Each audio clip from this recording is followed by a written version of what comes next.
Module 8, Aeronautical Decision Making.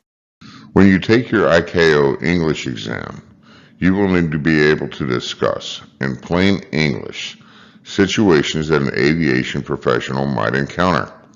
You must understand the communication and describe the action that you would take that will mitigate the risk.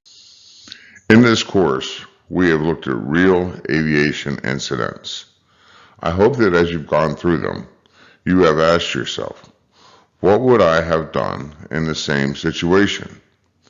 The process where you decide what to do in a given situation is called Aeronautical Decision Making, or ADM. When you were learning to fly, your instructor probably focused on the basic mechanical things that one must do to physically get an aircraft off the ground to your destination and to land safely. These are important skills. Beyond the operation of the physical parts of the airplane, there is the mental airplane.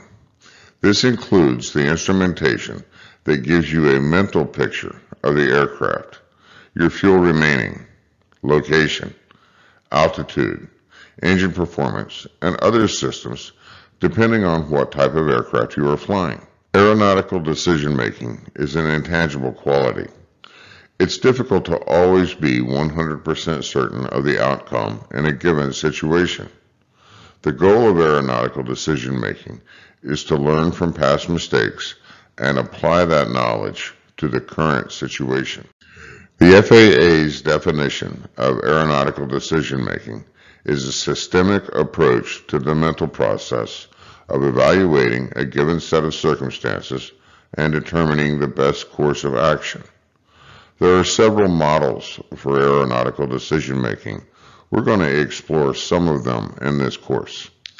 Let's listen to this discussion about risk management. By now, aviation is really safe and airplanes are really safe. But one thing that keeps accidents happening is us, the humans. About 80% of accidents are still due to human factors, or what we used to call pilot error. This is why aeronautical decision making is so important. We want to learn how to logically and systematically make some decisions, meanwhile managing the stress and assessing the risk that comes with all of our decisions. So we want to focus on the human in the cockpit. We want to look at your attitudes, your behaviors, and things that might lead you to make an unsafe decision, and then see how we can modify those behaviors and attitudes so that the safety of your flight is not compromised. In real life, if you screw up and you make a bad decision, it doesn't lead to tragedy most of the time. In aviation, the stakes are a little bit higher, and the margin of error is much less. Now let's talk about risk. We as pilots tend to be goal-oriented. Say you had a couple flights and now it's your last fuel stop, you've been flying for about 8 hours, and you have about an hour and a half left to fly before you get home. You're getting kind of tired, it's getting kind of late, do you go fly? Most of us, being goal-oriented, of course, would say, sure, yeah, I'm gonna go. And we have a tendency to ignore our personal limitations just to complete the mission. And as a single pilot, you don't have anyone to make decisions with, it's all on you. So do you go? So in this scenario, the risk is going flying tired. Now it's not enough to identify the risk, we have to look at it and see how can we mitigate it. In the example that I gave, sleep seems like a really good option. But I don't want to stay in a hotel, it's way too expensive. Now, is one night in a hotel really worth your life? And unfortunately, that's what you're asking. Now, for some of you, it is worth spending the night. You'll fork up the money, you'll go stay, or you'll sleep at the FBO, whatever. Some of you will continue on, press on, and make it. And then there are some of you about who you'll read in the NTSB accident reports. The best option when you're deciding to go fly or not to go fly is to always take the most conservative approach. Even if it costs you a little bit of money, even if it delays you and maybe inconveniences you or somebody else. It's always better to live and tell the tale of how you didn't do something stupid than to do something stupid and not be able to tell the story because you're not around anymore. Always keep this saying in mind. There are old pilots and there are bold pilots, but there are no old and bold pilots. I talk to my students all of the time about risk versus reward. The pilots and controllers that I know of have common traits, and admittedly, it's a struggle to suppress the risk taker that is in all of us.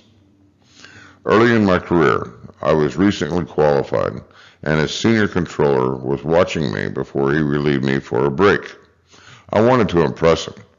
I did something risky and dangerous. Everything worked out beautifully.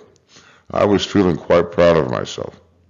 But then I got the one lesson that I carried for the rest of my career. And it's the one question that I have asked myself hundreds of times when I have an option of taking a chance. And it's the lesson that I try to teach every day to my students.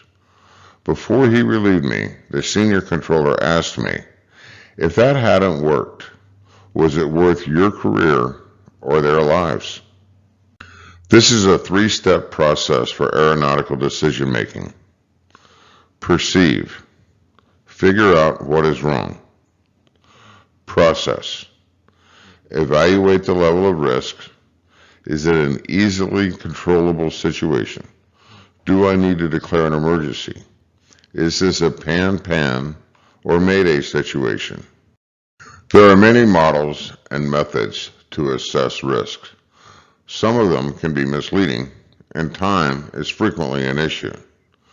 You need to decide the safest course of action. The perceive part on the 3P model seems to be, on the surface, pretty simple. It's simply a matter of figuring out what is happening. Look at the instrumentation, but always look for other abnormalities. Let's play this observation game.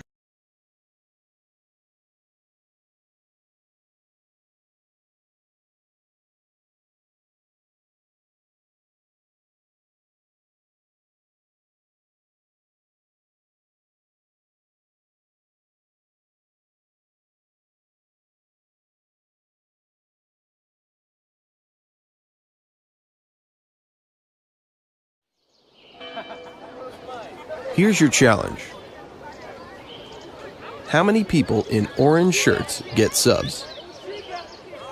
Go.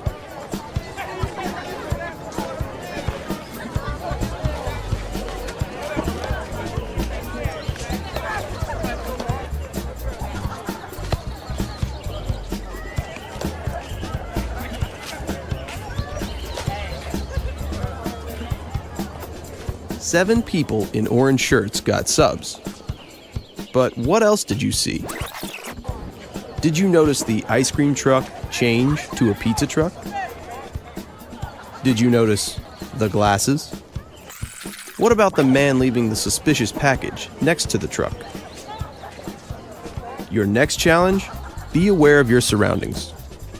If you see something suspicious, say something to local authorities.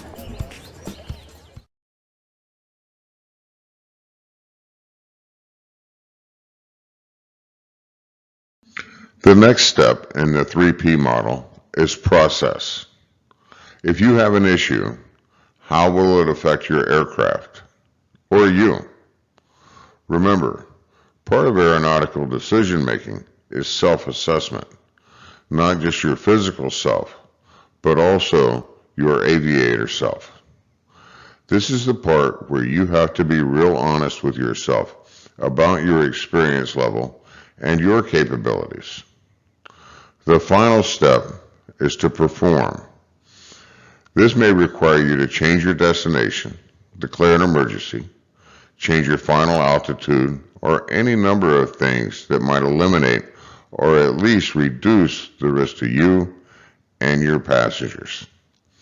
After you complete the 3P model, repeat the process. Let's listen to this I'm Safe video. We have risk, how do we mitigate it? One of the ways we can do that is using the I'm Safe checklist. That stands for illness, medication, stress, alcohol, fatigue, and emotion. This is a good mental check to run through to see if you're fit for flight. Illness is self-explanatory. Medication.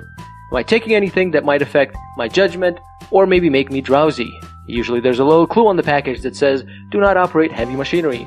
Stress. Do you have any pressure to get there? Do you have any external issues that might affect your decision making?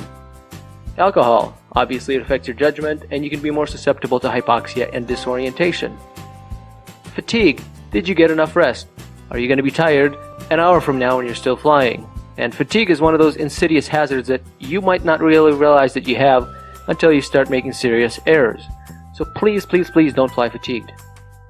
Finally, emotion. Are you upset? Are you angry, depressed? Whatever it is, are you fit to fly? All aviation professionals should be aware of the I'm Safe checklists. It's unrealistic to believe that everyone actually asks themselves all of these questions every day. But if you are familiar with the checklist, you will at least be more conscious of the factors that make us all less effective and consequently less safe.